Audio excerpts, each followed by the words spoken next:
안녕하세요. 피를로TV입니다. 나는 생각한다. 고로 플레이한다. 21세기 필드위를 압도했던 최고의 딥라인 플레이메이커이자 패스에 있어서 압도적인 모습을 보였고 탈압박과 볼키핑 능력이 매우 뛰어났던 선수. 그 누구도 이 선수의 자리를 대체하기란 쉽지 않으며 아름답고 경이로운 축구 센스를 보여준 필드 위의 완벽한 창조자이자 예술가. 전세계 축구 팬들의 가슴 깊숙이 기억될 축구계의 영원한 레지스타 안드레아 피를로입니다. 이탈리아가 사랑한 미드필더 피를로는 여느 선수들과는 다른 재벌 가문에서 탄생한 축구 선수입니다. 그는 어린 시절부터 인터밀란의 골수 팬이었지만 대부분의 전성기는 인터밀란의 라이벌인 AC밀란과 유벤투스에서 보내게 됩니다. 그는 브레시아 칼초에서 유스팀 생활을 시작했습니다.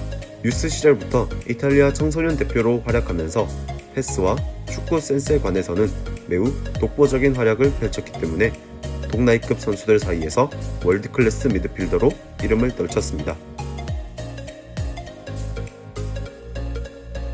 1996년 브레시아 칼초를 통해 프로에 발을 들인 피를로는 3년간의 활약을 바탕으로 명가 인터밀란으로 이적하게 됩니다. 그 당시 그는 최전방 바로 아래인 공격형 미드필더, 즉 트레쿼르티스타로 활약하게 되지만 조금 부족한 스피드와 피지컬을 가진 어린 피를로에게 이탈리아 리그의 거친 압박을 이겨내기엔 적합한 포지션이 아니었습니다. 인터밀란에서 제대로 자리를 잡지 못하고 3년간 임대를 전전하던 시절을 뒤로하고 2001년 그의 재능을 높게 샀던 세리에 A 16회 우승에 빛나는 유럽 최고의 명문 구단 AC밀란으로 이적하게 됩니다. 당시 AC밀란은 일본 축구대표팀 감독으로도 잘 알려진 알베르토 자케로니 감독의 비오프 대가리 올인 전술을 고집하다 리그 6위로 추락하고 그가 경질당한 뒤로 팀의 분위기가 매우 어수선한 상태였습니다. 카를로 안첼로티 감독이 AC밀란의 감독으로 부임하고 팀은 다시 한번 날아오를 준비를 하고 있었습니다. 그리고 2002-2003 시즌 드디어 밀란 제네레이션 2기가 시작됩니다. 디다, 칼라제, 말디니, 네스타, 코스타 쿠르테로 이뤄진 수비진과 피를로, 가트소, 셰드로프, 후이코스타로 이뤄진 미드필더진, 셰브첸코와 인자기로 이뤄진 공격진은 막강한 전력을 자랑했죠. 카프와 카카 등이 영입되며 전력은 더 막강해졌습니다.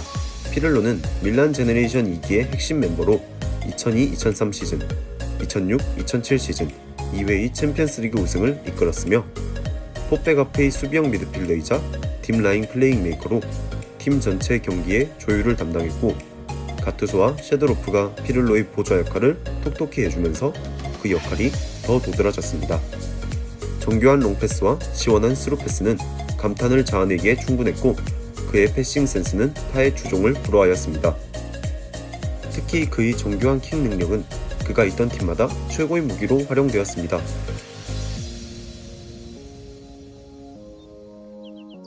킥 한 방으로 공격의 방향을 바꿔가며 교란할 수 있었고 이로 인해 상대팀은 큰 체력 소모가 발생했기 때문입니다. 정교한 킥 능력으로 그는 세계 최고의 프리키커로도 일컬어지고 있습니다.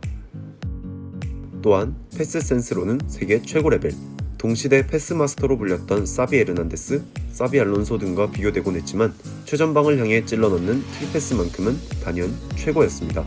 팀의 구심점 역할을 하며 좌우 혹은 중앙으로 택배급의 롱패스를 선보였기 때문입니다.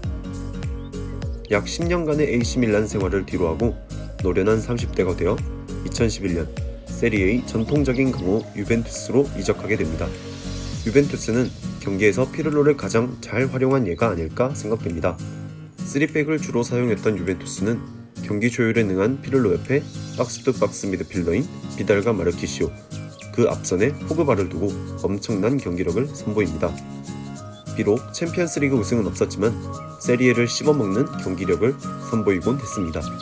피를로는 날카로운 전개를 통해 팀의 균형을 잡아주었고 보이진 않았지만 꽤나 많은 활동량을 바탕으로 수비 시 좋은 위치 선정을 보여주었습니다.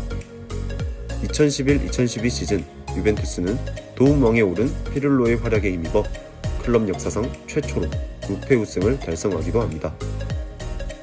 피를로는 이탈리아 축구 대표팀에서도 뛰어난 활약을 펼쳤습니다. 2006년 독일 월드컵에선 가투소와 함께 중원을 장악하며 조국 이탈리아를 우승으로 이끌었으며 대회 브론즈볼을 수상하기도 하였습니다. 유로 2012에서는 엄청난 경기력을 보여주었던 스페인을 상대로 아쉽게 패배하며 준우승에 그쳤지만 그의 활약은 엄청났습니다.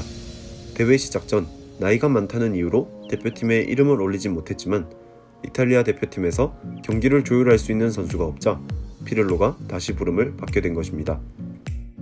그는 예전에 비해 전력이 떨어진다는 평가를 받았던 이탈리아 대표팀을 대회 준우승으로 이끌었고 대회 8강 잉글랜드전에서 나온 승부차기에선 세 번째 키커로 나서 조아트를 상대로 파넨카킥을 선보였습니다. 전세계 축구팬들은 몇 번이고 이 파넨카킥을 돌려보며 그의 녹슬지 않은 축구 센스에 감탄했습니다. 2013년 컨페더레이션스컵에서도 이탈리아를 3위로 이끌었으며 2014년 브라질 월드컵에서는 뛰어난 패싱 스킬을 선보였지만 조국 이탈리아의 조별리그 탈락을 막진 못했습니다. 그 후 콘테 감독이 이탈리아 대표팀 감독으로 부임하며 그가 다시 한번 국제대회에서 이탈리아의 중원을 책임질 것으로 예상했으나 세대 교체를 단행하는 이탈리아 대표팀의 중원에 피를로의 자리는 없었습니다. 완벽할 줄 알았던 그도 세월을 이길 순 없었나 봅니다. 시즌이 지나갈 때마다 활동량은 서서히 감소하기 시작했고 팀의 수비 시에 많은 도움이 되지 못했습니다. 2014-2015 시즌 피를로는 비달과 마르키시오의 수비 보조로 인해 조금 살아난 듯 싶었지만 줄어든 활동량은 팀에 부담을 안겨줄 수밖에 없었고 평소 공을 잘 뺏기지 않던 피를로였지만 거센 압박에 고전하는 모습을 보이기도 했습니다.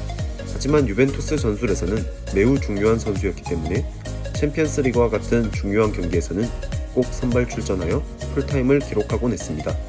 2014-2015 시즌 챔피언스리그 결승전 MSN이 이끄는 바르셀로나와의 경기에서도 풀타임으로 출전하며 기대를 높였지만 아쉽게도 팀의 패배를 막진 못했습니다.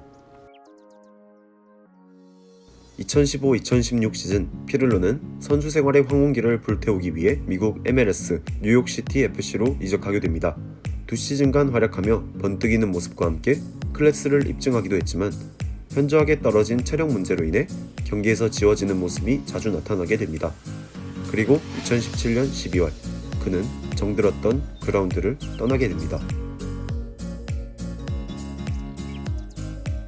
안드레아 피를로는 미드필더로서 갖춰야 할 패싱 능력이 가장 뛰어났으며 동료 선수들의 움직임을 잘 이해하고 예측할 줄 알았기 때문에 킬패스 능력이 탁월했습니다. 킥력 또한 뛰어났기 때문에 세트피스 상황에서 피를로의 정교하고 날카로운 킥은 엄청난 무기였습니다. 수비수들을 살짝 넘겨 득점 상황을 만들어버리는 로빙 패스는 그의 엄청난 시야와 창조성을 잘 나타내고 있습니다. 피를로가 속한 팀은 피를로를 중심으로 경기를 운영하는 것이 기본이었죠. 팀의 중심이 되어 플레이메이킹을 하며 교과서적인 롱패스를 뿌려댔던 안드레아 피를로. 앞으로 그의 플레이를 더 이상 볼 순 없겠지만 축구 팬들의 마음속엔 긴 머리를 휘날리며 그라운드를 누볐던 피를로는 절대 잊혀지지 않을 것 같습니다. 한순간에 경기를 뒤집을 수 있는 패스 한 방을 가졌던 필드 위의 예술가 안드레아 피를로의 이야기는 여기까지입니다.